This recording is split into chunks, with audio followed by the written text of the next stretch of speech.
The certified letter arrived on a Tuesday afternoon, and I knew before opening it that Patricia Hendricks from the HOA was about to make my life hell again. I stood in my driveway in Durham, North Carolina, holding the thick envelope with its official seal, and felt my jaw clench. My name, Zachary Fischer, was printed in bold letters across the front, and beneath it, the words "Violation Notice" were stamped in angry red ink. I had been living in Meadowbrook Estates for 3 years, and in that time, Patricia had sent me no fewer than 17 violation notices, for everything from my mailbox being the wrong shade of black to my grass being half an inch too tall during a drought. I tore open the envelope and pulled out the 3-page letter. The first paragraph made my blood pressure spike. Dear Mr. Fischer, it has come to the attention of the Meadowbrook Estates Homeowners Association that you have constructed an unauthorized structure on your property without proper approval from the Architectural Review Committee. The shed located in your backyard exceeds the allowable dimensions as outlined in Section 12.4 of the HOA covenants and must be removed within 30 days of receipt of this notice. Failure to comply will result in daily fines of $250 and potential legal action. I read it twice, then a third time, feeling the anger build with each word.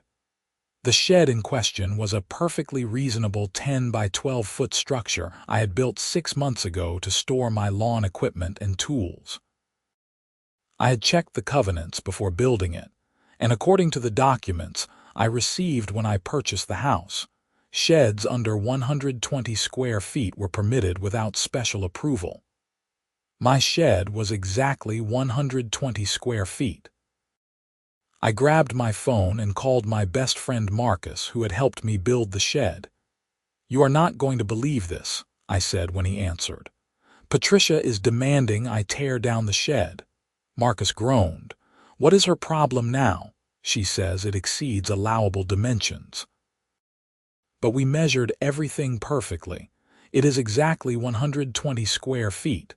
Did you check the covenants yourself, or did you trust the paperwork from the sale?" I paused. "I used the documents from when I bought the house." "Why?" "Because HOAs are notorious for changing rules without properly notifying everyone. You need to get the current version of the covenants and compare them." After hanging up with Marcus, I drove to the HOA office, which was located in a small building near the neighborhood entrance. The office was only open 3 days a week, and today was one of them. I walked in to find Patricia sitting behind the desk, her blonde hair pulled into a severe bun, her lips pressed into a thin line as she typed on her computer. "Zachary," she said without looking up. "I assume you received your notice." "I did, and I am here to tell you that my shed is completely within the guidelines. It is 120 square feet exactly." Patricia finally looked at me, her pale blue eyes cold. "The current covenants state that sheds must be under 100 square feet. Your shed is in violation.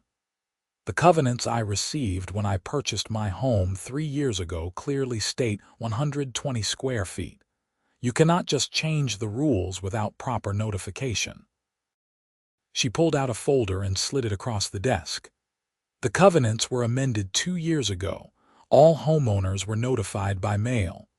I flipped through the folder, my hands shaking slightly. Sure enough, there was a revised covenant dated 2 years prior, changing the maximum shed size from 120 to 100 square feet. But I had never received this notification. "I never got this," I said. Patricia shrugged. "That is not the HOA's responsibility once it has been mailed. The shed must be removed within 30 days, or you will face fines."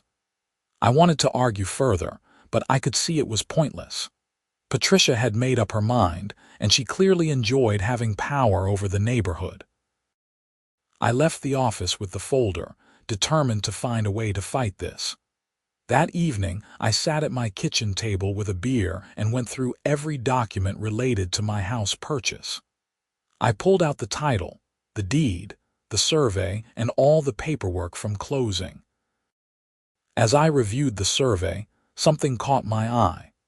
There was a notation along the eastern edge of my property that I had never paid attention to before.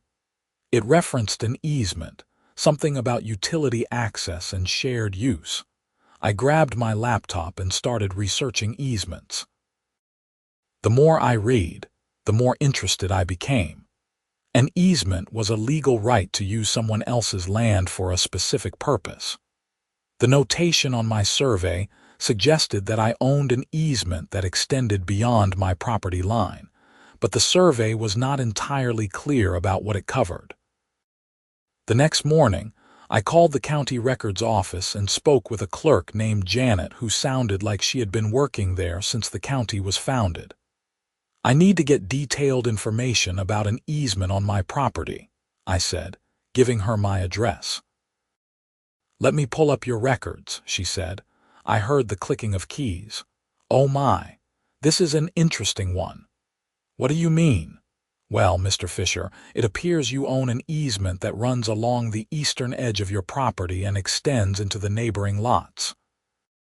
This easement was granted in 1967 when the original farm was subdivided. According to the records, the easement provides you with access rights and maintenance responsibilities for a 20-foot wide strip of land." My heart started beating faster. "Can you tell me exactly where this easement runs?" "Let me see. It starts at the rear corner of your property and runs eastward, crossing through several lots. It looks like it covers part of the access road that serves the homes on Maple Court." Maple Court. That was where Patricia Hendricks lived. "Are you saying the road to those houses is on my easement?" "Not the entire road, but a portion of it, yes. The easement gives them the right to use it for access, but you retain ownership and certain rights regarding its use and maintenance." I thanked Janet and hung up, my mind racing. I needed to see exactly what this easement covered. I requested copies of all the relevant documents and drove back to the county office to pick them up that afternoon. The documents were enlightening. The easement, officially recorded in 1967, granted perpetual access rights to the properties that were later developed as Maple Court. However, the document also clearly stated that the owner of the primary parcel, which was now my property, retained ownership of the easement and had the right to control certain aspects of its use, including maintenance, modifications, and restrictions on use that did not impair the basic access rights. What made this even more interesting was that Maple Court consisted of 6 houses, and Patricia's house sat at the end of the street. To reach her driveway, she had to travel along the portion of the road that crossed my easement. I spent the next week consulting with a real estate attorney named Douglas Mercer, who had an office in downtown Durham. Douglas was in his 50s, with gray hair and a calm demeanor that immediately put me at ease. "This is a fascinating situation," Douglas said as he reviewed my documents. "You essentially own the land beneath part of the access road to those homes. They have the right to use it for access, but you have considerable control over how that access is exercised." "What does that mean practically?" "It means you can set reasonable restrictions on the use of the easement as long as you do not prevent access altogether. For example, you could restrict commercial vehicles, set weight limits, or require maintenance contributions. You could also potentially revoke or modify the easement in certain circumstances, though that is more complicated." "What if I wanted to charge them for using my easement?" Douglas leaned back in his chair. "That is a gray area. The original easement grant does not mention compensation, which means it was likely granted without payment. However, if you wanted to make modifications to the easement or allow uses beyond basic access, You could potentially negotiate compensation. But I would not recommend going that route initially. It could be seen as extortion. What do you recommend? First, send a letter to the HOA and to Patricia Hendricks informing them that you are aware of your easement rights and that you expect them to be respected. Make it clear that any further harassment regarding your shed will result in you exercising your rights under the easement, which could include restricting certain uses or requiring the HOA to contribute to maintenance costs for the portion of the road on your easement. I liked Douglas's style. He was not suggesting I do anything illegal or unethical, but he was showing me how to use the leverage I had. Over the next few days, Douglas drafted a letter that was professional but firm. It outlined my easement rights, referenced the specific legal documents, and made it clear that I expected the shed violation notice to be withdrawn. The letter also noted that the HOA had failed to properly notify me of the covenant changes, and that I was prepared to challenge any fines in court. We sent the letter via certified mail to both the HOA office and Patricia's home address. 3 days later, my phone rang. It was Patricia, and she sounded furious. "What is this nonsense about an easement?" she demanded. "It is not nonsense. I own an easement that your driveway sits on. I had an attorney review the documents, and everything is completely legal and recorded with the county. This is ridiculous. That road has been there for decades, and the easement has been recorded since 1967. Just because you were not aware of it does not mean it does not exist." There was a long silence. "What do you want?" "I want the shed violation notice withdrawn. My shed was built in compliance with the covenants I received, and the HOA failed to properly notify me of any changes. I also want an assurance that there will be no further frivolous violation notices. And if we do not agree, then I will exercise my full rights under the easement. That could include restricting the types of vehicles that can use the road, setting weight limits, or requiring the HOA to contribute to maintenance costs. I have already spoken with my attorney about my options." Patricia hung up without another word. That evening, I received a call from another HOA board member, a man named Gerald Thompson, who lived on the opposite side of the neighborhood.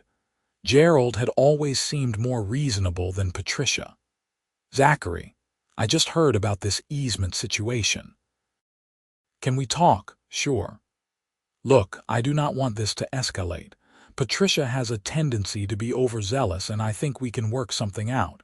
What would it take to make this go away? Withdraw the shed violation. It is that simple. The problem is that the shed does violate the current covenants. The covenants I was never properly notified about. Gerald, you know as well as I do that Patricia targets people she does not like. I have received 17 violation notices in 3 years. My neighbor, who has the exact same mailbox as me, has never received a single notice. This is harassment." Gerald sighed. "You are not wrong. Let me talk to the board and see what we can do." 2 days later, I received another certified letter. This one was much shorter. It stated that upon further review, the HOA had determined that my shed was constructed in good faith based on the covenants in effect at the time of my home purchase, and that I would be granted a variance to allow it to remain. The letter also included a formal apology for any inconvenience.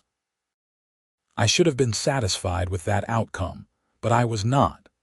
Patricia had made my life miserable for 3 years, and this latest stunt was the last straw. I wanted to make sure she understood that she could not bully people without consequences. I called Douglas back and asked him about the maintenance costs for the easement. "The road on the easement is showing significant wear," I said. "There are cracks and potholes. As the easement owner, do I have the right to make repairs and charge the users?" "Technically, yes." The easement document states that the owner retains maintenance responsibilities, which implies control over maintenance decisions. If you made necessary repairs, you could potentially bill the users for their proportional share. However, you would need to give them notice and an opportunity to participate in the decision-making process. What if they refuse to pay? Then you would have to take them to small claims court. But the bigger leverage is that if the road needs significant repairs and they refuse to contribute, you could close the easement temporarily for maintenance, which would prevent them from accessing their homes.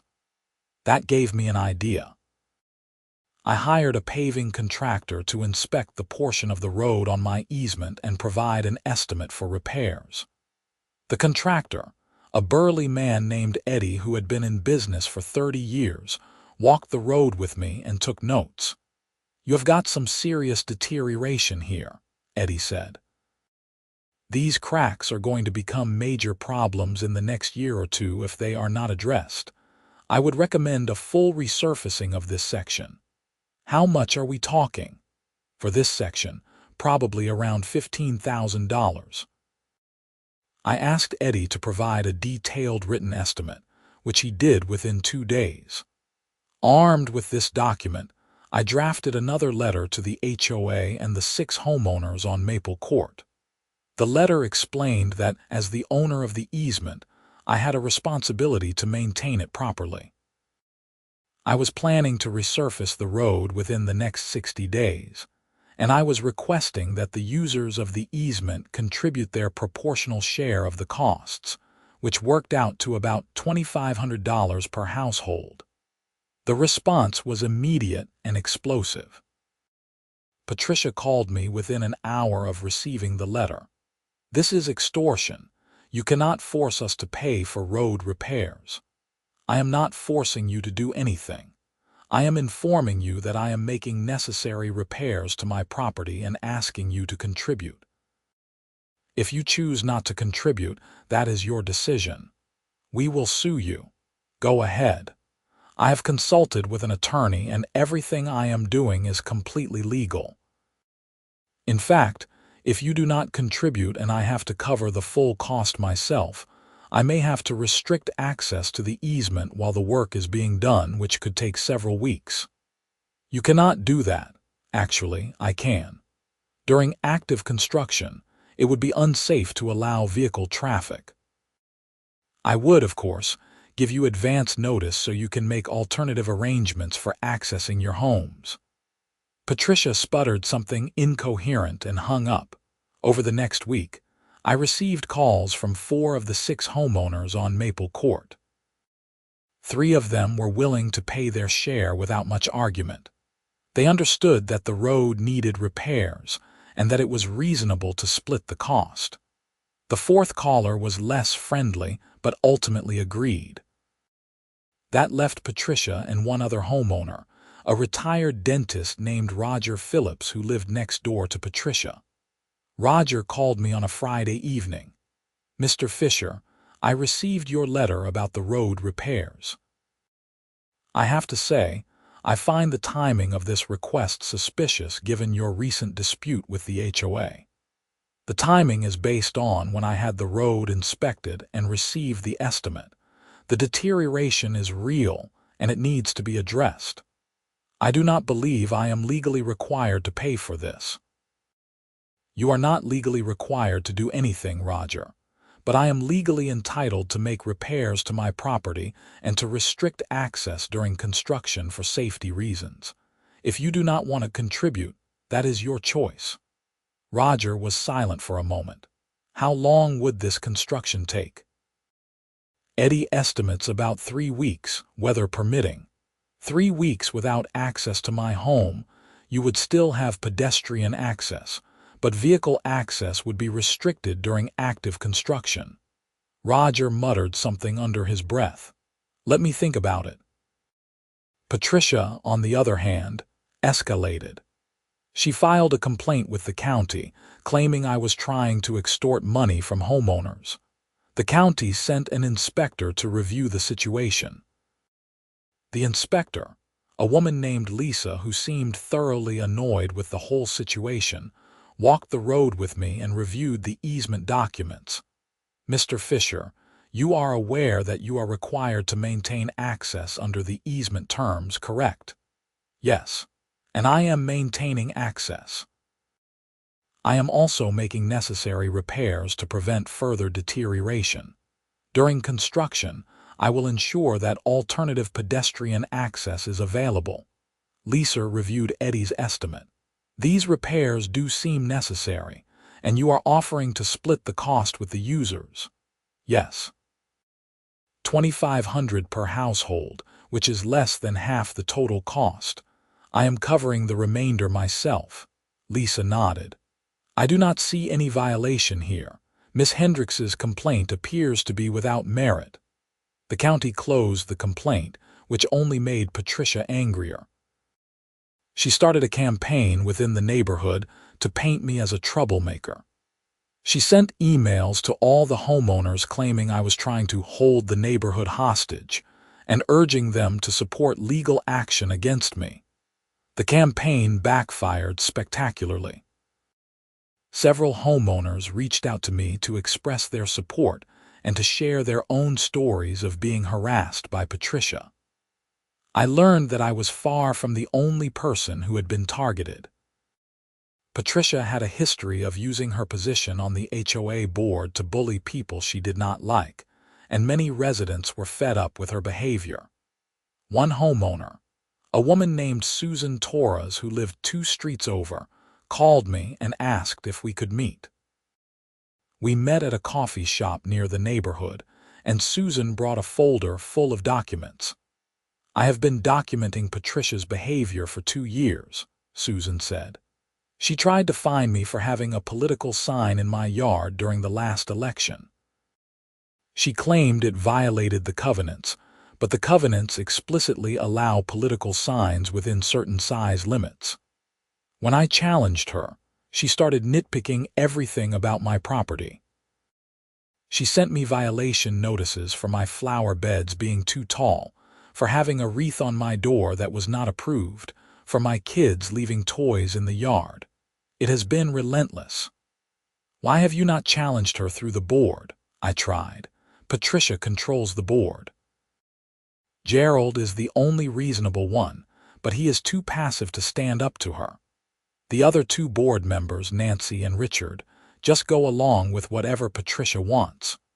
Susan showed me her collection of violation notices, and the pattern was clear. Every notice was trivial, and many were based on Patricia's personal interpretation of the covenants rather than what was actually written. It was obvious that Patricia was using her position to harass homeowners who disagreed with her or who she simply did not like. "What if we organized a recall?" I suggested. "The covenants must have provisions for removing board members." Susan's eyes lit up. "I have thought about that, but I did not think anyone would support it. If you are willing to lead the effort, I will help." Over the next 2 weeks, Susan and I went door to door talking to homeowners. We were careful to keep our pitch factual and focused on Patricia's abuse of power rather than personal attacks. We shared examples of excessive violation notices, inconsistent enforcement of rules, and the general climate of fear that Patricia had created. The response was overwhelming. Out of the 93 homes in Meadowbrook Estates, we collected signatures from 68 homeowners supporting a recall election for Patricia's board position. According to the HOA bylaws, a recall election required signatures from at least 50% of homeowners, so we had more than enough. We submitted the petition to the HOA board, and within days, a special meeting was scheduled. The meeting was held in the community center, and the turnout was unprecedented. Over 70 homeowners showed up, filling every chair and lining the walls. Patricia sat at the front table with the other board members, her face tight with anger. Gerald looked uncomfortable. Nancy, a woman in her 60s with carefully styled gray hair, looked confused. Richard, a thin man with glasses, kept his eyes on the table. Susan stood up to present the case for recall. She was calm and organized, walking through specific examples of Patricia's misconduct. She showed violation notices side by side, demonstrating how Patricia enforced rules against some homeowners while ignoring identical situations elsewhere in the neighborhood. She talked about the hostile environment Patricia had created and the fear many homeowners had of standing up to her. When Susan finished, Patricia stood up to defend herself. "This is a coordinated attack by people who want to ignore the rules. I have been working to maintain property values in this neighborhood, and some people do not appreciate that. Yes, I send violation notices, but only when homeowners are clearly in violation of the covenants. Mr. Fischer is leading this recall effort because I caught him with an illegal shed, and now he is trying to get revenge." I stood up. "That is not true. The shed was built in compliance with the covenants I received, and the HOA failed to properly notify me of any changes. But this recall is not about my shed. It is about a pattern of harassment and abuse of power that has affected dozens of homeowners. I am happy to share the 68 signatures we collected, along with the stories that people shared about their experiences with Patricia's leadership." The meeting went on for over 2 hours. Homeowner after homeowner stood up to share their own experiences. Some were angry, some were emotional, but all of them painted a picture of an HOA board president who had let power go to her head and who used her position to settle personal scores. When it came time to vote, the result was decisive. 72% of homeowners present voted in favor of recalling Patricia from the board. She would have 30 days to vacate her position. Patricia's face went white. She gathered her papers, stood up, and walked out of the meeting without a word. Nancy and Richard looked shell-shocked. Gerald, to his credit, thanked everyone for coming and promised that the board would work to restore trust in the HOA. I thought that would be the end of it, but Patricia was not done causing problems. 2 days after the recall vote, I received a call from Eddie, the paving contractor. "Zachary, I just got a call from some woman named Patricia claiming to be with the HOA. She told me that the road repair project was not authorized and that I should not do any work on your property. She has no authority to say that.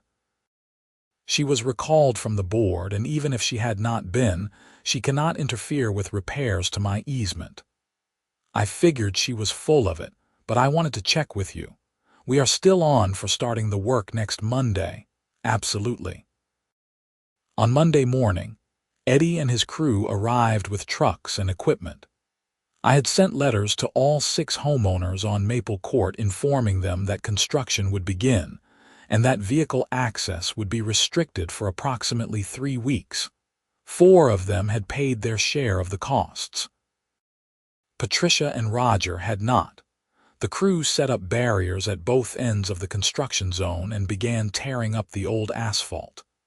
It was noisy, dusty work, and I knew it would be inconvenient for the homeowners on Maple Court. I had arranged for temporary parking in a nearby lot and made sure everyone had pedestrian access to their homes, but I knew Patricia would not let this go without a fight. Sure enough, around noon on the first day, Patricia marched down her driveway and confronted Eddie. I was standing nearby and heard the entire exchange. "You need to stop this work immediately," Patricia demanded. Eddie looked at her, then at me. "Madam, I am working under contract with Mr. Fischer, who owns this property. I am not going to stop unless he tells me to. This is a public road. You cannot just tear it up." "It is not a public road," I said, stepping forward. "It is a private easement that I own. I provided you with documentation weeks ago explaining the situation." Patricia turned to me, her face flushed. "You are doing this to punish me." "I am doing this because the road needs repairs. which multiple homeowners and a county inspector have confirmed. You had the opportunity to contribute to the costs and help plan the timeline, but you chose not to. Now you have to deal with the inconvenience. I am calling the police. Go ahead." Patricia pulled out her phone and dialed. 20 minutes later, a Durham police officer arrived in a cruiser. The officer, a young man named Officer Daniels, listened to Patricia's complaint, then asked to see my documentation. I showed him the easement deed, the county records, Eddie's contract, and the letters I had sent to the homeowners. Officer Daniels reviewed everything carefully. "Mr. Fischer, you are the legal owner of this easement." "Yes, the documents show it clearly." "And you are making repairs to your property." "Correct. The road had significant deterioration that needed to be addressed." Officer Daniels turned to Patricia. "Madam, I do not see any legal issue here. Mr. Fischer has the right to maintain his property, and he has provided appropriate notice to the affected homeowners. There is nothing the police can do about this." Patricia started to argue, but Officer Daniels cut her off. "Madam, if you continue to interfere with this construction work, I will have to cite you for disorderly conduct. I suggest you let them do their job." Patricia stalked back to her house, and Officer Daniels left. The construction continued without further incident that day. Over the next week, the work progressed smoothly. Eddie's crew removed the old asphalt, repaired the base, and began laying new pavement. The road was going to look fantastic when it was finished, and several of the homeowners on Maple Court stopped by to thank me for making the improvements. Roger, the retired dentist, finally called me on day 8 of construction. "Mr. Fischer, I have reconsidered my position. I would like to contribute my share of the costs." "The price has gone up," I said. "Originally, you would have paid $2,500. But since you did not pay upfront, I had to cover your portion myself, which affected my cash flow. Your share is now $3,000. Roger sputtered. "That is not fair." "What is not fair is making me front the money for repairs that benefit you. You had weeks to pay the original amount. Now there is a late payment penalty." Roger grumbled but agreed to pay. He sent me a check within 2 days. That left only Patricia. She had not contributed anything, and I was not about to let her use the newly repaired road without paying her share. When the construction was complete, Eddie's crew left barriers in place on Patricia's side of the road, preventing her from accessing her driveway by vehicle. She could still walk to her house, but her car was stuck in the temporary parking lot a quarter-mile away. Patricia called me that evening, and she was barely coherent with rage. "You cannot block access to my home." "I am not blocking access. You have pedestrian access. But the new road surface is not available for vehicle use by non-paying parties until maintenance fees are settled." "This is illegal." "No, Patricia, it is not. I consulted with my attorney. You have the right to use the easement for basic access, which you have. But you do not have the right to use improvements I paid for without contributing. If you want vehicle access over the newly paved section, you need to pay your share. I am suing you. You keep saying that, but you have not followed through. Either pay the $3,000 or find another way to get your car home." Patricia hung up. For the next 3 days, she walked back and forth to the parking lot, sometimes multiple times a day. I saw her struggling with grocery bags, looking miserable in the heat. Part of me felt bad, but a larger part remembered the 3 years of harassment, the 17 violation notices, and the way she had treated so many homeowners. On the 4th day, I received a call from an attorney representing Patricia. His name was Kenneth Warner, and he sounded young and inexperienced. "Mr. Fischer, I represent Patricia Hendricks. My client believes you are unlawfully restricting her access to her home, and she is prepared to take legal action if you do not remove the barriers immediately. Your client has full pedestrian access to her home, which satisfies the easement requirements. The barriers are in place to protect the newly paved surface, which she did not contribute to financially. You cannot charge people to use a road. I am not charging anyone to use the road.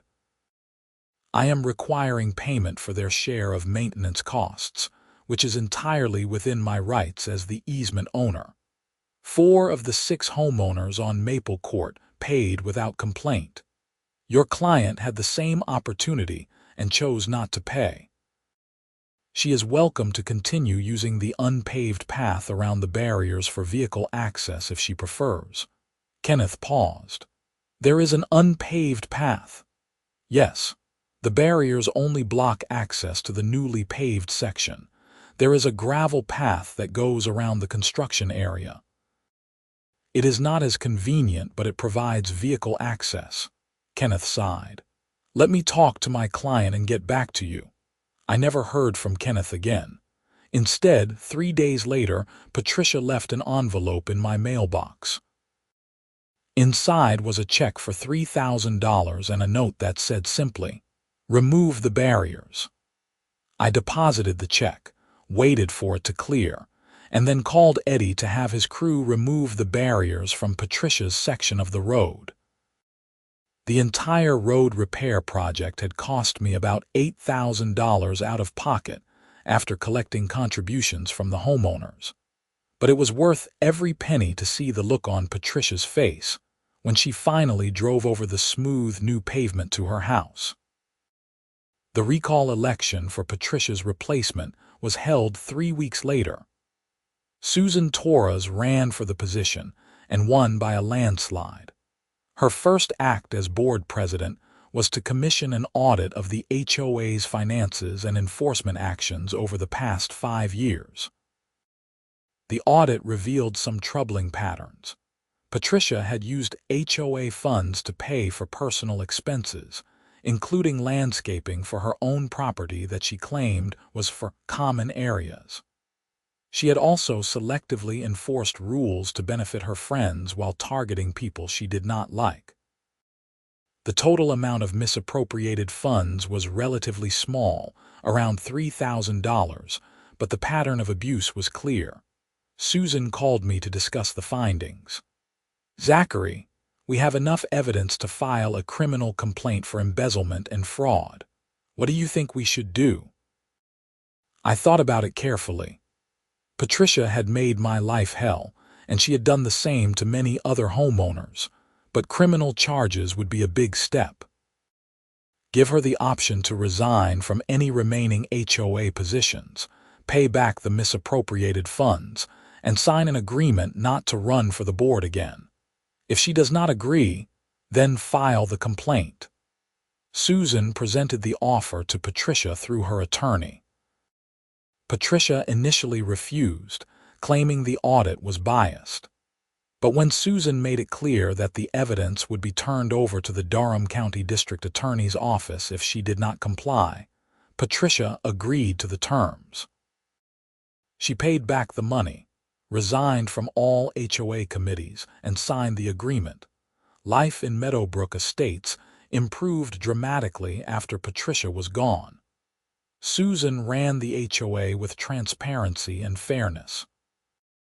She established clear procedures for violation notices, including a requirement that all notices be reviewed by at least 2 board members before being sent.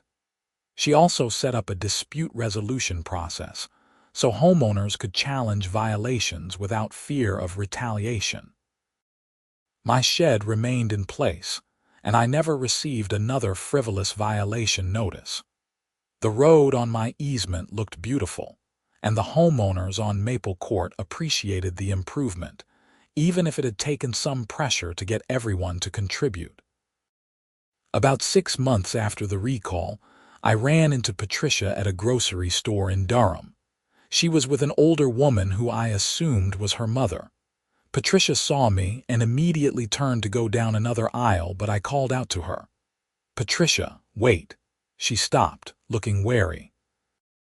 I walked over to her, and we stood there awkwardly for a moment. "I just wanted to say that I hope you learned something from all of this," I said. "You had an opportunity to be a good leader for the neighborhood, but you let power go to your head. You hurt a lot of people, including yourself." Patricia's face was stiff. "I was trying to protect property values." "No, you were trying to control people. There is a difference. An HOA should serve the homeowners, not rule over them." Patricia did not respond. She just turned and walked away with her mother. I watched her go, feeling a mix of emotions. I was glad the situation was resolved, but I also felt a little sad that it had come to this. As I drove home that day, I thought about everything that had happened. The shed dispute had started as a simple disagreement over measurements and rules, but it had revealed something much deeper about power, accountability, and community. Patricia had used her position to make herself feel important, but in the end, she had lost everything she cared about: her position, her reputation, and the respect of her neighbors. I pulled into my driveway and looked at my shed sitting in the backyard. It was just a simple storage building, 10 by 12 feet, painted to match my house. But it had become a symbol of something larger: the right to live peacefully in your own home without unreasonable interference. Marcus came over that evening to help me organize some tools in the shed. As we worked, he asked me if I thought the whole battle had been worth it. "Absolutely," I said. "Not just for me, but for everyone in the neighborhood who was tired of being pushed around. Sometimes you have to stand up to bullies, even when it is inconvenient and expensive." Marcus nodded. "You know, when we built this shed, I never imagined it would lead to all of this." "Neither did I. But I am glad it did. The neighborhood is a better place now." We finished organizing the tools and sat on my back patio with beers, watching the sun set over the Durham skyline. My property looked good. The shed fit perfectly in the corner of the yard, and the stress of the past few months was finally fading. The next morning, I received a phone call from Gerald Thompson, the former HOA board member who had tried to mediate during the initial dispute. "Zachary, I wanted to thank you for what you did," Gerald said. "I know I should have stood up to Patricia years ago, but I did not have the courage. You showed a lot of people that it is possible to fight back against abusive leadership." "Thanks, Gerald. I appreciate that." "I also wanted to let you know that the board approved a new policy. From now on, any changes to the covenants have to be approved by a vote of the homeowners, not just the board. And all homeowners have to receive personal notification by certified mail with proof of receipt. That is a great policy. It will prevent the kind of confusion that started this whole mess." That was the idea. We also established term limits for board members. No one can serve more than 2 consecutive terms as president. We do not want another Patricia situation. After hanging up with Gerald, I spent the rest of the day catching up on work. I was a software engineer, and I had been neglecting my job somewhat during the HOA battle. My boss had been understanding, but I needed to refocus on my career. Over the next few weeks, life returned to normal. I worked, I maintained my property, and I enjoyed living in my house without the constant threat of violation notices. The neighborhood felt different too. People were friendlier, more willing to talk and help each other. The atmosphere of fear that Patricia had created was gone. One Saturday afternoon, I was mowing my lawn when Roger Phillips, the retired dentist from Maple Court, walked over to my property. I turned off the mower and wiped the sweat from my forehead. "Zachary, do you have a minute?" Roger asked. "Sure. What is up?" "I wanted to apologize for not paying my share of the road repairs initially.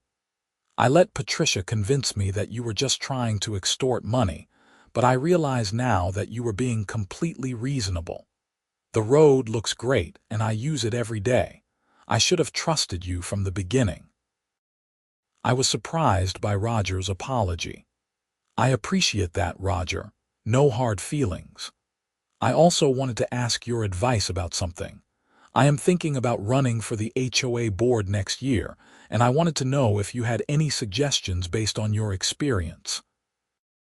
We talked for about 30 minutes about HOA governance, transparency, and the importance of treating homeowners fairly. Roger seemed genuinely interested in making a positive contribution, and I encouraged him to run. He struck me as someone who had learned from the Patricia situation and wanted to be part of the solution.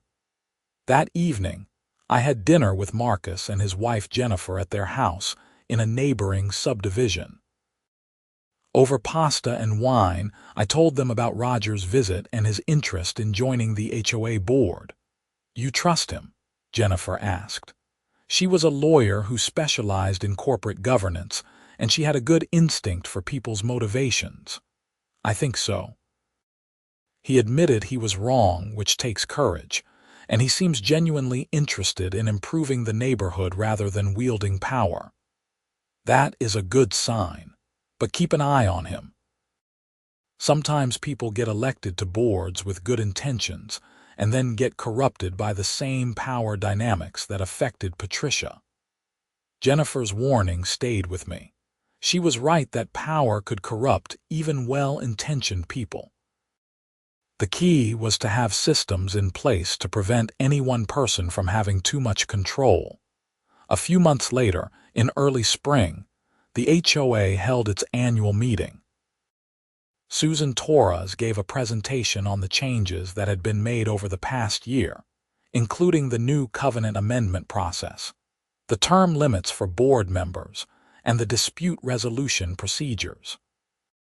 She also announced that the HOA had hired a professional management company to handle day-to-day operations, which would reduce the burden on volunteer board members and provide more consistent service to homeowners.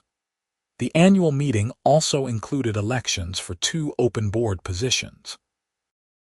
Roger Phillips ran for one of the positions, along with 3 other candidates. I attended the meeting and listened to all the candidates present their platforms. Roger emphasized transparency, fiscal responsibility, and respect for homeowners' rights. He was elected along with another candidate, a woman named Michelle Carter who worked as a teacher and had lived in the neighborhood for 8 years. After the meeting, several homeowners thanked me again for leading the recall effort against Patricia.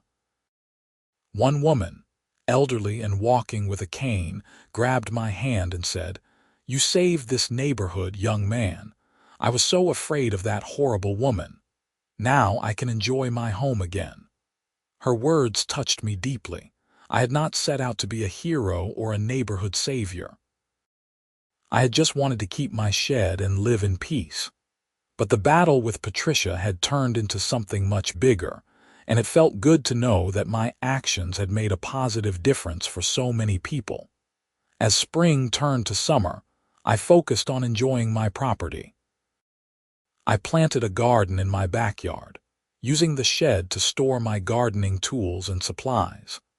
I hosted barbecues for friends and neighbors, and I spent lazy weekends reading on my patio. The shed that had caused so much conflict became exactly what it was meant to be, a simple, functional structure that made my life easier. One warm June evening, I was sitting on my patio when Susan Torres stopped by. She had a bottle of wine and a smile. "I come bearing gifts," she said. I wanted to celebrate the 1-year anniversary of Patricia's recall. We sat on the patio and toasted to better days.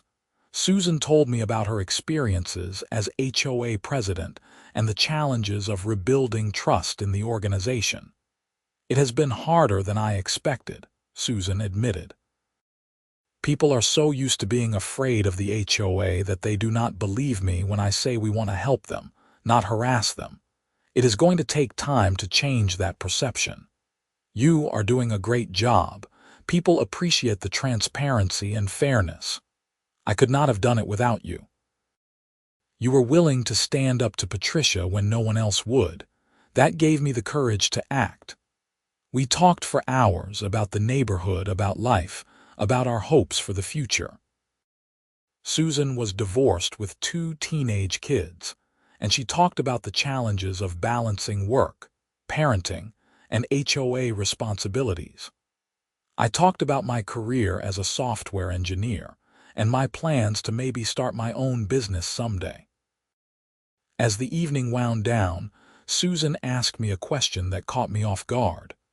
"Have you ever thought about running for the HOA board yourself?" "No," I said immediately. "I've had enough of HOA drama to last a lifetime." Susan laughed. "I do not blame you, but you would be good at it. You understand the legal side of things. You are fair-minded and people respect you. Maybe someday. But for now, I am happy to just be a regular homeowner with a shed in my backyard." Susan smiled and raised her glass. "To regular homeowners with sheds in their backyards." We clinked glasses and watched the fireflies begin to emerge in the fading light. It had been a long, difficult journey from that first violation notice to this peaceful evening, but it had been worth it. I had learned a lot about myself, about standing up for what is right, and about the importance of community. The easement that had been my leverage against Patricia remained a part of my property, clearly marked on the survey and recorded with the county. The road on the easement continued to serve the homeowners on Maple Court, and it looked beautiful after the repairs. Occasionally, I would walk along the road and remember the battle that had been fought over it, but mostly, I just appreciated having good neighbors and a peaceful place to live. One afternoon in late summer, I was cleaning out my garage when I found the original violation notice from Patricia, the one demanding that I remove my shed. I stood there holding the letter, remembering the anger and frustration I had felt when I first read it. Now, more than a year later, it seemed almost comical. Patricia had tried to use her power to force me to tear down a perfectly legal shed, and in the process, she had lost everything. I thought about throwing the letter away, but instead, I folded it carefully and put it in a folder with all the other documents from the dispute. The easement deed, the legal correspondence, the recall petition, the audit results. It was a complete record of what had happened, and someday it might be useful as a reminder of the importance of standing up to bullies and fighting for what is right. That evening, Marcus came over to help me install a new workbench in the shed. As we worked, he commented on how much the neighborhood had changed. "Remember when you were getting violation notices every other week," Marcus said. "Now you are like the neighborhood hero." "I do not know about hero. I just did what needed to be done." "That is what heroes do, man. They do what needs to be done even when it is hard." We finished installing the workbench and stood back to admire our work. The shed was now fully functional, with organized storage for all my tools, a solid workbench, and good lighting. It was exactly what I had envisioned when I first decided to build it. "You know what the best part is?" I said to Marcus. "This whole battle started over a shed that is exactly 120 square feet. If I had made it just 20 square feet smaller, none of this would have happened." Marcus laughed. "Yeah, but then Patricia would have found something else to complain about. Some people are just wired that way. They need to have power over others to feel important. You are probably right. I am just glad it is over." But it was not quite over.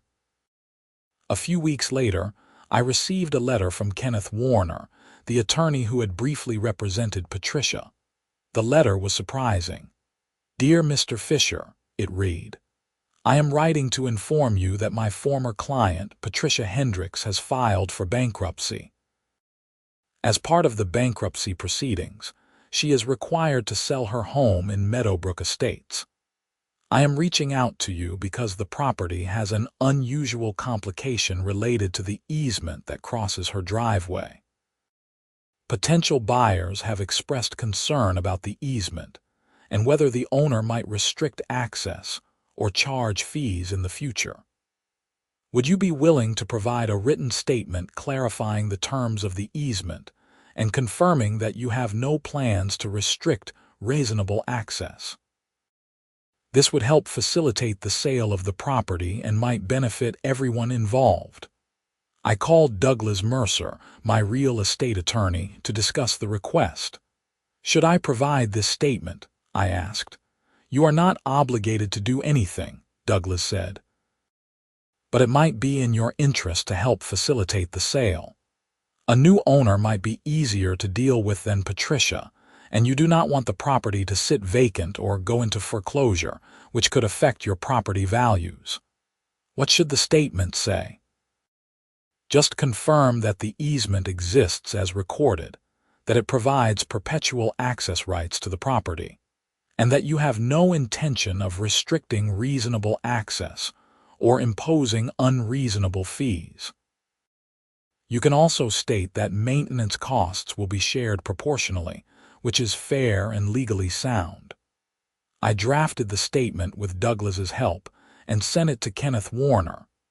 A few weeks later, I heard that Patricia's house had sold to a young couple with 2 kids. They seemed nice, and they waved whenever they saw me around the neighborhood.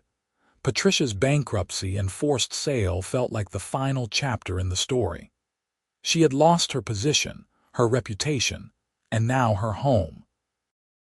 It was a steep price to pay for abusing her power, but I did not feel particularly sorry for her. She had been given multiple opportunities to change her behavior, and she had chosen not to take them. As fall arrived and the leaves began to change color, I reflected on everything that had happened over the past 18 months.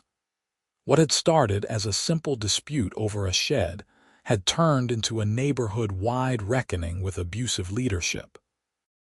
Patricia was gone, the HOA was functioning better than ever, and the homeowners in Meadowbrook Estates were happier and more engaged. I had learned valuable lessons about property rights, legal strategy, and the importance of standing up for yourself. I had also learned about the power of community and how one person's courage to speak out can inspire others to act. My shed stood in the backyard, exactly where I had built it, exactly 120 square feet. It was more than just a storage building now. It was a symbol of resistance against petty tyranny, a reminder that ordinary people can fight back against bullies and win. One October evening, I hosted a neighborhood barbecue in my backyard. About 30 people showed up, including Susan Torres, Roger Phillips, Gerald Thompson, and many of the homeowners who had supported the recall effort. We grilled burgers and hot dogs, shared stories, and celebrated the positive changes in the neighborhood. At one point, Susan stood up and made a toast. "To Zachary Fischer, who taught us all that sometimes you have to fight for what is right, even when it is hard, and to all of us for having the courage to demand better leadership and a better community." Everyone raised their glasses, and I felt a surge of emotion. These were good people, my neighbors and friends, and we had been through something difficult together. We had come out stronger on the other side. As the evening wound down and people began to leave, I stood in my backyard looking at my shed. In the fading light, it looked almost majestic, a simple wooden structure that had somehow changed everything. I thought about the journey from that first violation notice to this moment, and I realized that I would not change anything about what had happened. It had been stressful and expensive and time-consuming, but it had been worth it. The next morning, I received an email from Susan Torres. The subject line read, "Final update on Patricia Hendricks." I opened the email with curiosity. Susan had written, "Zachary, I wanted to let you know that I heard from a mutual acquaintance that Patricia has moved to Raleigh and is renting an apartment. Apparently, she is working as a receptionist at a dental office. I do not know if you care, but I thought you might want to know that she has moved on with her life. I hope she learned from this experience, but I am just glad she is no longer our problem. Thanks again for everything you did for our neighborhood, Susan. I sat back in my chair and processed this information. Patricia had moved away, taken a regular job, and was presumably living a much quieter life. Part of me hoped she had learned something from the experience and would be kinder to the people around her. But mostly, I was just relieved that the chapter was finally, truly closed. I responded to Susan's email with a simple thanks for the update. I hope she finds peace. And I meant it. I did not want to carry anger or resentment toward Patricia. What had happened, and it was time to move forward. As November arrived and the weather turned cold, I spent more time working in my shed, now equipped with a space heater. I was building a bookshelf for my living room, using the workbench Marcus and I had installed. The shed had become my refuge, a place where I could work with my hands and clear my mind. One snowy December evening, I was in the shed when I heard a knock on the door. I opened it to find Roger Phillips standing there with a bottle of bourbon. "I figured you might need some company," Roger said. "Can I come in?" We sat in the shed, sipping bourbon and watching the snow fall outside the small window. Roger told me about his experiences on the HOA board and how different it was working with Susan compared to Patricia. "Susan actually listens to people," Roger said. "She does not just make decisions based on her personal preferences. She asks questions, considers different perspectives, and tries to find solutions that work for everyone. It is like night and day." "That is what leadership should be," I said. "I wanted to thank you again for encouraging me to run for the board. It has been a lot of work, but it has also been rewarding. I feel like I am making a positive contribution to the community." We talked for a couple of hours about the neighborhood, about life, about the importance of civic engagement.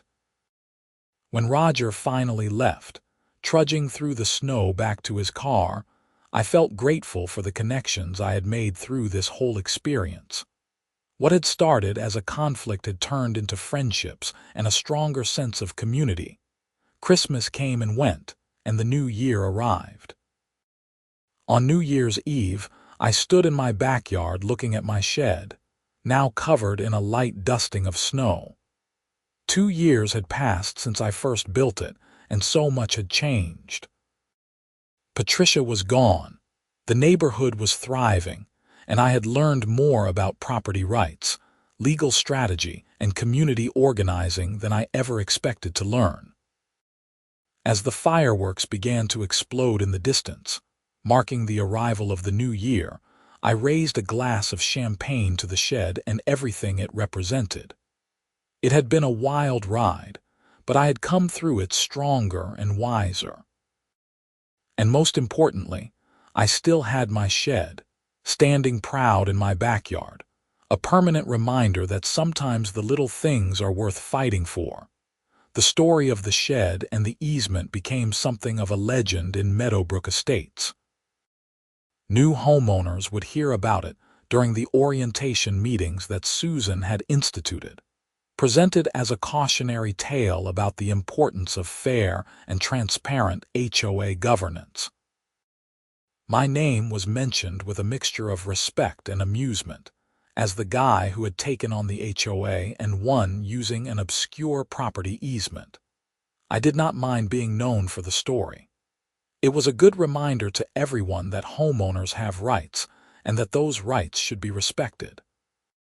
The HOA was there to serve the community, not to rule over it, and if leadership forgot that basic principle, it was the responsibility of the homeowners to hold them accountable. As winter turned to spring and another year began, life in Meadowbrook Estates continued peacefully. The HOA operated smoothly under Susan's leadership, with Roger and Michelle contributing effectively as board members. Violation notices were rare and always justified when they were issued. homeowners felt comfortable approaching the board with concerns or suggestions. The neighborhood had become what it was always meant to be, a pleasant community where people could live in peace and harmony. My shed remained exactly where I had built it, 10 by 12 feet, 120 square feet of defiance against petty bureaucracy. I used it every week, storing tools, working on projects, and occasionally just sitting inside with a beer, reflecting on the journey that had brought me to this point. The easement continued to serve its purpose, providing access to the homes on Maple Court.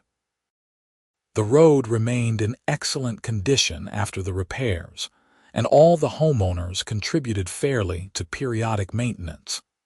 The drama and conflict that had surrounded the easement were now just memories, replaced by cooperation and mutual respect.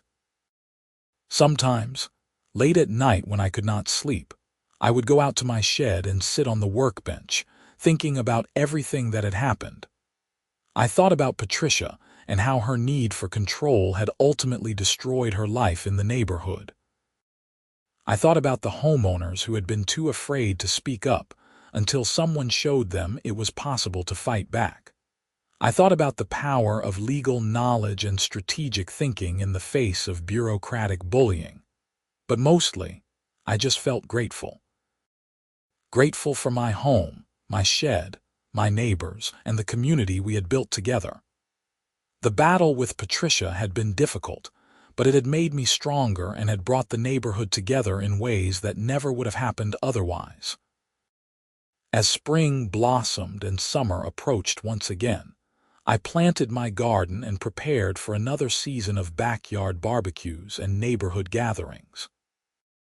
The shed stood in the corner of my yard, weathered but solid, a testament to the idea that sometimes you have to stand your ground and fight for what is right, even when the odds seem stacked against you.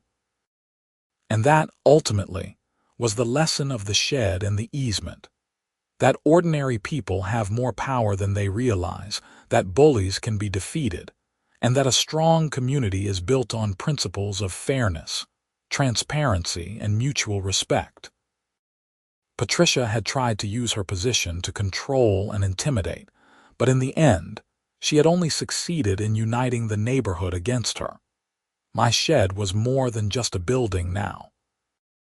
It was a symbol of resistance, a reminder of what we had overcome, and a promise that we would never let anyone abuse power in our neighborhood again. And as I stood there in my backyard on a warm summer evening, looking at the shed with pride and satisfaction, I knew that every nail I had hammered, every board I had measured, and every battle I had fought had been absolutely worth it. The story had a happy ending after all.